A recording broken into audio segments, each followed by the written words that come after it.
আসসালামু আলাইকুম। সবাই কেমন আছো? ফুডি কর্নারে সবাইকে স্বাগত। আজকে আরও একটা নতুন রেসিপি নিয়ে তোমাদের সামনে হাজির হলাম। আজকের রেসিপিটা একেবারে ভিন্ন রকমের, যেমনি দেখতে দারুণ তেমনি স্বাদেও অপূর্ব। কোনো রকম ভিডিওটা স্কিপ না করে পুরোপুরি ভিডিওটা দেখার অনুরোধ রইল। আর ভিডিওটা দেখে তোমরা অবশ্যই বাড়িতে বানানোর চেষ্টা করবেন। এতটাই সুন্দর, সহজ আর টেস্টি একটা রেসিপি যে একবার বানালে সব সময় মন চাইবে বানাতে। আর বাচ্চাদের টিফিনের জন্য এটাকে আমি মনে করি বেস্ট রেসিপি। একবার দিলেই বাচ্চারা কিন্তু বারবার টিফিনে এটাই চাইবে। তো চলে যাব ভিডিওটা কেমন বানালাম সেটা আজকে তোমাদেরকে দেখাতে।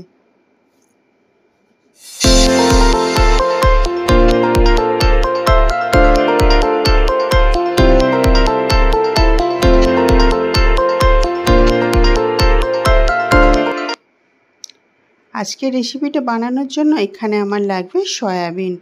সয়াবিনকে আমি সুন্দর করে নুন দিয়ে ভালো করে জল ফুটিয়ে ফেলে দিয়েছি। আর ফেলে দেওয়ার পর ঠান্ডা জল দিয়ে 3-4 বার আমি খুব সুন্দরভাবে ধুয়ে নিয়েছি। দেখো জলটাও কি পুরোপুরি পরিষ্কার, তোমরা দেখেই বুঝতে পারবে যে এটা 3-4 বার আমি ধুয়ে নিয়েছি। এবার জলটাকে খুব সুন্দরভাবে শুকনো শুকনো করে আমি জল থেকে তুলে নেব সয়াবিনগুলোকে। আজকের রেসিপিটা শুধুমাত্র সয়াবিন দিয়েই বানাবো।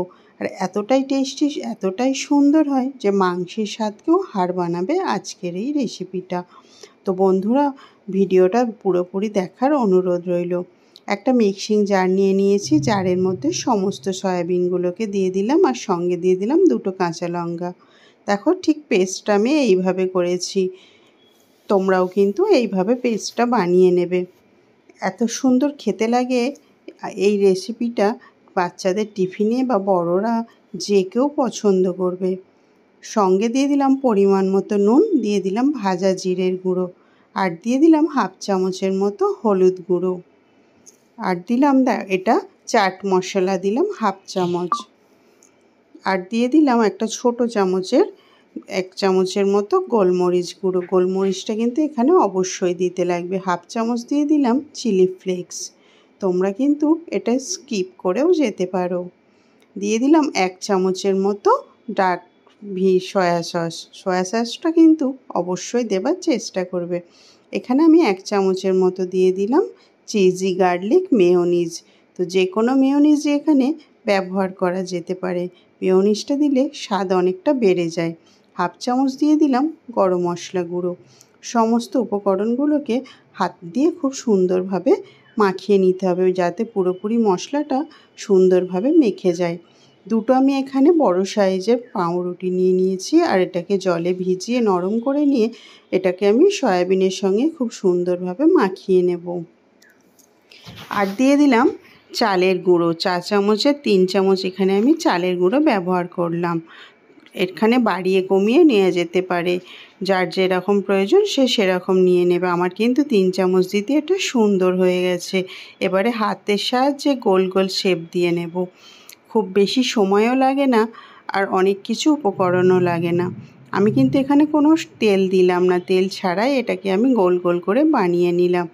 দেখো সবগুলো বানানো কিন্তু আমার রেডি হয়ে গেছে। এইভাবে বানিয়ে নিতে হবে, বা যার যেমন পছন্দ সে সেরকম শেপ দিয়ে নিতে পারো।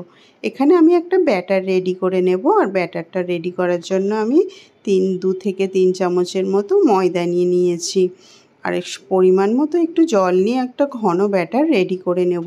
পিয়ালাটা আমার কাছে ছোট মনে হলো তাই আমি চেঞ্জ করে নিলাম, কিন্তু একটা ঘন সুন্দর ব্যাটার বানিয়ে নিয়ে আর সঙ্গে নিয়ে নিলাম ব্রেড ক্রাম্বসটা কিন্তু অবশ্যই লাগবে। আর এখানে কিন্তু আমি কড়াইতে তেল গরম করতে দিয়ে দিয়েছি। ময়দার ব্যাটার থেকে তুলে নিয়ে ব্রেড ক্রাম্বসে এইভাবে দিয়ে সমস্তগুলো আমি রেডি করে ফেলবো একে একে। কাজটা কিন্তু খুবই সহজ, খুব বেশি সময়ও লাগবে না। এখান পর্যন্ত ভিডিওটা যদি তোমাদের ভালো লেগে থাকে তাহলে কিন্তু অবশ্যই একটা লাইক দিও, আর কমেন্ট করে জানাতে ভুলো না আজকের রেসিপিটা কেমন হয়েছে। আর তোমরা যদি নতুন হয়ে থাকো তাহলে চ্যানেলটি সাবস্ক্রাইব করার অনুরোধ রইল। তেল গরম হয়ে গেছে আর আমি তেলের মধ্যে একে একে এগুলো দিয়ে দিলাম। প্রথমেই দিয়ে কিন্তু উল্টাতে যাবে না, কিছুক্ষণ হয়ে গেলে তারপরে কিন্তু উল্টাতে হবে, না হলে কিন্তু ভেঙে যেতে পারে। আর এই সময় চুলোর ফ্লেমটা মিডিয়াম রাখতে হবে, হাই ফ্লেমে রাখলে কিন্তু অপর সাইড তাড়াতাড়ি লাল হয়ে যাবে আর ভিতরটা ভালো খেতে লাগবে না। তাই মিডিয়াম ফ্লেমে এগুলোকে লাল লাল করে ভেজে নিতে হবে। আর এটা ডুবো তেলে ভাজারই চেষ্টা করবে, তাহলে অনেকটা মুচমুচে হয়। এরকম যদি তোমরা নতুন নতুন রেসিপি পেতে চাও তাহলে কিন্তু অবশ্যই কমেন্ট বক্সে জানিও, আমি বানানোর অবশ্যই চেষ্টা করব। লাল করে এপিট ওপিট করে ভেজে নিতে হবে সমস্ত। দেখো কালারটা কিন্তু খুব দারুণ এসেছে, এই রকম কালার আসলেই কিন্তু তুলে নিতে হবে। বাকিগুলো আমি এই তেলের ওপরে দিয়ে দেবো একে একে। তোমরা কিন্তু বাড়িতে অবশ্যই একবার এটা ট্রাই করে দেখতে পারো। বাড়িতে সবসময় মাংস থাকে না, তাই মাংসের দিনও সয়াবিনকে এইভাবে যদি বানানো যায় তাহলেও কিন্তু গরম ভাতের সঙ্গে খেতে বেশ ভালো লাগে। আর সয়াবিন শুধু আমরা রান্নাই করে থাকি, সয়াবিনের যে অনেক রকমের রেসিপি বানানো যায় সেটা কিন্তু আমরা সবাই জানি না। তাই এই রেসিপিটাও একবার বানিয়ে অবশ্যই বাড়িতে ট্রাই করতে পারো।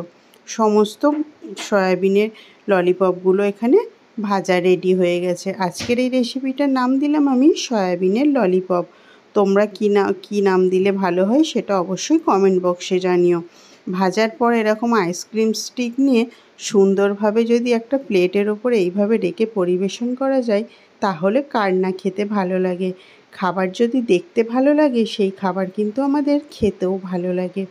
তাই এইভাবে সুন্দর করে একটা প্লেটে কোনো মেহমানের সামনে যদি সার্ভ করা যায় তাহলে কিন্তু সে পুরো প্লেট নিমেষেই শেষ করে ফেলবে। আর বাচ্চারা তো অবশ্যই এটা খেতে পছন্দ করবে। সঙ্গে দিয়ে দিলাম টমেটো কেচাপ। এটা কিন্তু ধনেপাতার চাটনি দিয়েও খেতে বেশ ভালো লাগে। ভিতরটাও কিন্তু খুব সুন্দর ক্রিস্পি আর মুচমুচে হয়েছে। তোমরা কিন্তু অবশ্যই একবার বাড়িতে বানিয়ে দেখতে পারো। তো বন্ধুরা, আজকের ভিডিওটা কেমন লাগলো তোমরা কিন্তু কমেন্ট বক্সে অবশ্যই জানিও।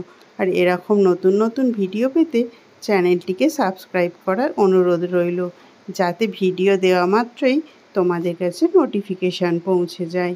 আল্লাহ হাফেজ।